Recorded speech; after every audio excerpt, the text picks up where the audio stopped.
just read a great blog post by Steve Cody, who's at Repman blog, I think he is. And what he talked about was they had a client a few years ago who came to them and said, I understand how PR works, I understand how marketing works, I don't want to hear your spiel, I just want you to spin and I want you to do it in the best way that you can and get me as much media as you can. And unfortunately, they were already in a contract with the client, and so they tried their very best to get the media and get those kinds of things.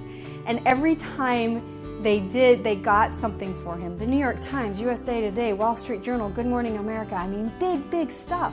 The client was very unhappy and kept yelling, using curse words and expletives and really demoralizing the team.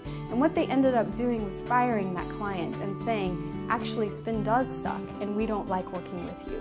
And I think there's an opportunity here for us to really think about how we manage angry clients. And there are situations where clients are going to be very angry and they're going to say things that are completely unprofessional. I've never understood how in a business situation people get away with swearing at their teams or at the partners that they're using, and I've never understood anybody who raises their voice. It just doesn't make sense to me, but it happens.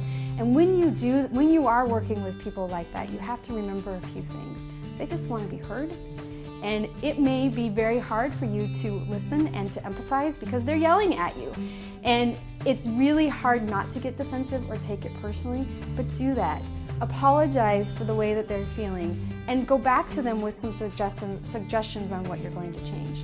Now in Steve's case, that probably wasn't going to work because the client wasn't happy with all of the great results that they had gotten, but in most cases, listening, apologizing, and changing the way that you work with them typically works.